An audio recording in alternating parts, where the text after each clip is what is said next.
ಒಂದೇ ಒಂದ್ ದಿನ ನಿಮಗ್ ಕೊಟ್ಟಿರೋ ವಾಗ್ದಾನದಲ್ಲಿ ನಾನು ಎಲ್ಲೂ ಒಂದು ತಪ್ಪು ಹೆಜ್ಜೆ ಹಾಕಿಲ್ಲ. ನನ್ನ ಕೈಲಾದಷ್ಟು ನಾನು ಮಂಡ್ಯ ಜಿಲ್ಲೆಗೆ ಏನೇನು ನನ್ನ ಸೇವೆ ಮಾಡಬೇಕು, ಏನೇ ನಾನು ಮಾಡಬೇಕು, ಒಬ್ಬ ಸಂಸದೆಯಾಗಿ ಯಾವ ರೀತಿ ನಾನು ನಡ್ಕೋಬೇಕು, ಅದನ್ನೆಲ್ಲ ಪ್ರಯತ್ನವನ್ನು ನಾನು ಪ್ರಾಮಾಣಿಕವಾಗಿ ನಿಷ್ಠೆಯಿಂದ ಮಾಡ್ಕೊಂಡು ಬಂದಿದ್ದೀನಿ.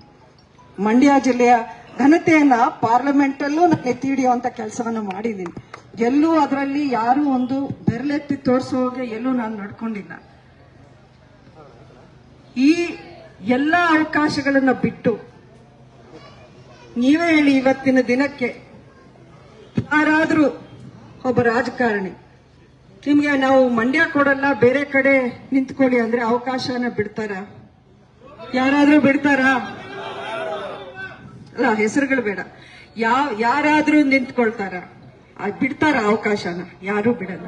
ಮತ್ತೆ ನಾನ್ ಯಾಕೆ ಬೇಡ ಅಂದ್ರೆ, ನಾನ್ ಯಾಕೆ ಯಾರ್ದು ನನಗೆ ಬೇಡ, ನಾನು ಇದ್ರು ನಿಂತ್ರು ಗೆದ್ರು ಸೋತ್ರು ಏನೇ ಮಂಡ್ಯದಲ್ಲೇ ಅಂತ ನಾನು ಹೇಳ್ತೀವ. ಮಂಡ್ಯ ಬಿಟ್ರೆ ನನಗೆ ರಾಜಕಾರಣ ಬೇಡ ಅಂತಾನೆ ನಾನು ಹೇಳಿದ್ದೀನಿ. ಇವತ್ತಿಗೂ ನಾನು ಮಂಡ್ಯ ಬಿಟ್ಟು ಎಲ್ಲೂ ಹೋಗಲ್ಲ ಅನ್ನೋ ಮಾತನ್ನೇ ನಾನು ಹೇಳ್ತಾ ಇದ್ದೀನಿ. ಮಂಡ್ಯ ಕ್ಷೇತ್ರ ನಮ್ಗೆ ಬರೀ ಒಬ್ಬ ರಾಜಕೀಯವಾಗಿ ನಮ್ಗಿರೋ ಸಂಬಂಧ ಅಲ್ಲ. ಮಂಡ್ಯ ಅಂದ್ರೆ ನಮಗೆ ಅದೊಂದು ಭಾವನೆ, ಅದೊಂದು ಪ್ರೀತಿ, ಅದೊಂದು ಅಭಿಮಾನ. ನಾನು ಏನಕ್ಕೆ ಇದನ್ನ ಹೇಳಿದೆ ಅಂದ್ರೆ, ಮಂಡ್ಯ ಜಿಲ್ಲೆಯಲ್ಲಿ ನಾನಿದ್ದಾಗ ನನಗೆ ಅಂಬರೀಷ್ ಅವರು ನನ್ನ ಜೊತೆಯಲ್ಲಿ ಇದ್ದಾಗೆ ನನ್ನ ಭಾವನೆ. ಅಲ್ಲಿ ನಾನು ಪ್ರತಿಯೊಂದು ಸಲ ಹೋದಾಗ ಜನ ನನಗೆ ಕೊಡೋ ಪ್ರೀತಿ ಇದೆಯಲ್ಲ, ಅವ್ರು ನನಗೆ ಅಲ್ಲಿಂದ ಬೆನ್ ತಟ್ಟಿ ಆಶೀರ್ವಾದ ಮಾಡೋ ಹಾಗೇನೆ ನನಗೆ ಒಂದು ಅನಿಸಿಕೆ ನನ್ನದು. ಇದರಲ್ಲಿ ನಂದು ಯಾವುದು ಸ್ವಾರ್ಥ ಏನಿಲ್ಲ. ಸ್ವಾರ್ಥ ಇದೆ ಅಂದ್ರೆ ಅದು ನನಗೆ ಮಂಡ್ಯನೇ ಬೇಕು, ಇನ್ ಯಾವ್ದೋ ಬೇಡ ಅಂತಾನೆ ನಾನು ಹೇಳಿದ್ದೀನಿ. ಮಂಡ್ಯ ಬಿಟ್ಟು ನನಗೆ ಇನ್ ಯಾವ್ದು ಬೇಡ. ಅದು ಅವತ್ತೇ ಆಗ್ಲಿ, ಇವತ್ತು ಆಗ್ಲಿ, ನಾಳೆ ಆಗ್ಲಿ, ಮುಂದಕ್ಕೆ ನಾವಿರೋವರೆಗೂ ಆಗ್ಲಿ, ಅದರಲ್ಲಿ ಎರಡನೇ ಮಾತಿಲ್ಲ. ಆದ್ರೆ ಇವತ್ತು ಬದಲಾದ ಒಂದು ರಾಜಕೀಯ ಪರಿಸ್ಥಿತಿ ನಿಮ್ಮೆಲ್ರಿಗೂ ಗೊತ್ತು. ಮಂಡ್ಯದಲ್ಲಿ ಯಾವತ್ತೂ ಯಾವುದು ಸುಲಭವಾಗಿ ನಡೆದಿಲ್ಲ. ನನ್ನ ಚುನಾವಣೆ ನಿಮ್ಗೆ ಅನಿಸ್ಬೋದು, ಬಟ್ ಅದ್ರಲ್ಲಿ ಎಷ್ಟು ಕಷ್ಟ ಇತ್ತು, ಏನೇನು ಸವಾಲುಗಳಿತ್ತು ನಾನು ಆವತ್ತಿನ ದಿನ ಎದುರಿಸಿದ್ದು ಅಂತ ನಿಮ್ಗೆ ಗೊತ್ತಿದೆ. ಅದಕ್ಕಿಂತ ಒಂದು ಹೆಚ್ಚಿನ ಸವಾಲು ಇವತ್ತು ನಮ್ಮ ಮುಂದೆ ಇದೆ.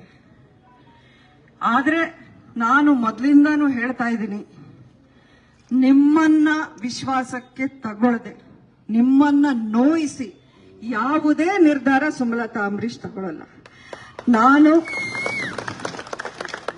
ನಾನು ಒಂದು 2 ತಿಂಗಳ ಹಿಂದೆ ನಾನು ಮಂಡ್ಯದಲ್ಲಿ ನಡೆದಂತ ಒಂದು ಕಾರ್ಯಕ್ರಮದಲ್ಲಿ ನಾನು ಹೇಳಿದೆ, ಮಂಡ್ಯ ಮಣ್ಣಿನ ಋಣ, ಆ ಗುಣ ಎಂದಿಗೂ ಬಿಡೋ ಪ್ರಶ್ನೆನೇ ಇಲ್ಲ. ನಾವು ಏನೇ ಇದ್ರು, ರಾಜಕೀಯ ಇರುತ್ತೆ ಇರಲ್ಲ, ಅಧಿಕಾರ ಬರುತ್ತೆ ಹೋಗುತ್ತೆ, ಬೇರೆ ವಿಚಾರ.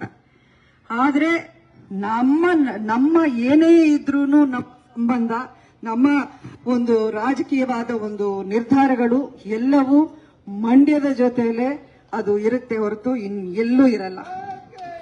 ಆದ್ರೆ ನನಗೆ ನೀವೆಲ್ಲ ಇವತ್ತು ಬಂದು ನಿಮ್ಮ ಅನಿಸಿಕೆಗಳನ್ನ ನಿಮ್ಮನ್ನ ನೋಯಿಸುವಂತ ನಿರ್ಧಾರ ಯಾವತ್ತೂ ನಾನು ತಗೊಳ್ಳಲ್ಲ.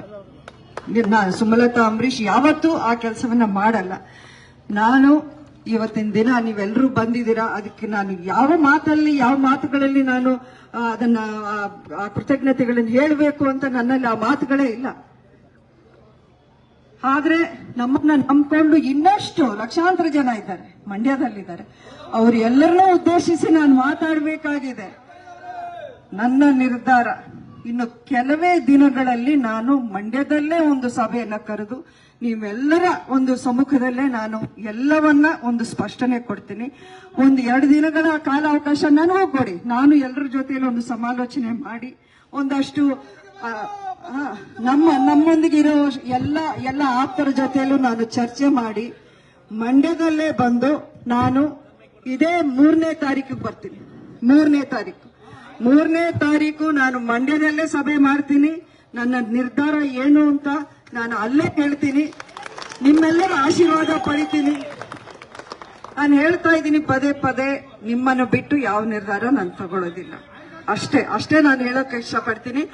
ನಿಮ್ಮೆಲ್ಲರ ಈ ಪ್ರೀತಿ, ಆಶೀರ್ವಾದ ಇದೇ ನಮ್ಗೆ ಶ್ರೀರಕ್ಷೆ. ನಿಜಕ್ಕೂನು ಅಂಬರೀಷ್ ಅವರು ಮಾಡಿದಂತ ಒಂದು ಸೇವೆ, ಆ ಪುಣ್ಯ ನಮಗೂ ಸಿಕ್ಕಿದೆ, ನಿಮ್ಮಗಳ ಪ್ರೀತಿ ಆಶೀರ್ವಾದ ನಮಗೂ ಸಿಕ್ಕಿದೆ.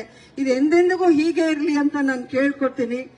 ಮತ್ತೊಮ್ಮೆ ನಿಮ್ಗೆ ತುಂಬ ಹೃದಯದ ಧನ್ಯವಾದಗಳನ್ನ ಹೇಳ್ತಾ ನನ್ನ ಮಾತು ಮುಗಿಸ್ತೇನೆ.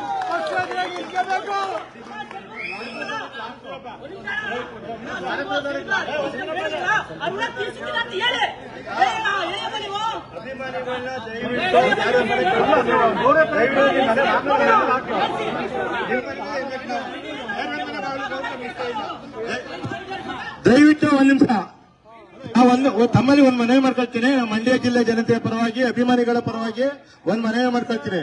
ನಾವು ಅಭಿಮಾನಿಗಳನ್ನ ದಯವಿಟ್ಟು ಬೇರೆಯವ್ರ ಮನೆ ಹತ್ರ ಕಳಿಸ್ಬೇಡಿ. ನಿಮ್ ಮನೆ ಬಿಟ್ಟು ನಾವು ಎಲ್ಲೂ ಹೋಗಲ್ಲ. ದಯವಿಟ್ಟು ನೀವು ಸ್ಪರ್ಧೆ ಮಾಡಬೇಕು, ನಿಂತ್ಕೊಳ್ಳಬೇಕು. ನಿಮ್ ಮನೇಲಿ ನಾವು ಇರ್ತೀವಿ. ನಿಮ್ಮ ಕುಡಿಬೇಕಾದ್ರೆ ಇವತ್ತು ಮೂಲ ಕಾರಣ ಸುಮಲತಕ. ಇಷ್ಟೊತ್ತೆ ಹೊರಗೋಗೋದು, ಇವರು ಓದೋದು ಜಾಗಕ್ಕೆ ಗುಂಡಿ ತೆಗೆದವ್ರೆ. ಓದೋದು ಜಾಗಕ್ಕೆ ಇದು ಬಂದ್ಬಿಡ್ತಾರ ಅಂದ್ಬಿಟ್ಟು ಗುಂಡಿ ತೆಗೆದು ನಿಲ್ಸವ್ರೆ. ನಾನು ಆ ಅಭಿಮಾನಿಗೆ ಸಲುವಾಗಿ ಬಂದಿದ್ದೀನಿ ಇವತ್ತು. ಆ ಅಭಿಮಾನಿಗೆ ಸಲುವಾಗಿ ದಯವಿಟ್ಟು ಅಕ್ಕ ನಾವ್ ಹೇಳ್ತಾ ಇವಿ, ನಿಮ್ಗೆ ತುಂಬಾ ತುಂಬಾ ತುಂಬಾ ಕಿರಿ ಕೊಟ್ಟವ್ರೆ, ತುಂಬಾ ಹಿಂಸೆ ಕೊಟ್ಟವ್ರೆ. ನಿಮ್ಗಂತೂ ಯಾರು ಮೋಸ ಮಾಡಲ್ಲ. ಯಾರು ನೀವೇನ್ ಹೇಳ್ತೀರಾ ಅಂತ ನಡೀಕೋತೀವಿ. ದಯಮಾಡಿ ನಾವಂತೂ ಓಟ್ ಹಾಕ್ಬೇಕಾದ್ರೆ ಓಟ್ ಹಾಕ್ಬಿಡ್ತೀವಿ. ನೀವು ಮುದ್ಕೊಳ್ಳೇಬೇಕು, ಇಲ್ಲ ನಾವು ಬೇರೆ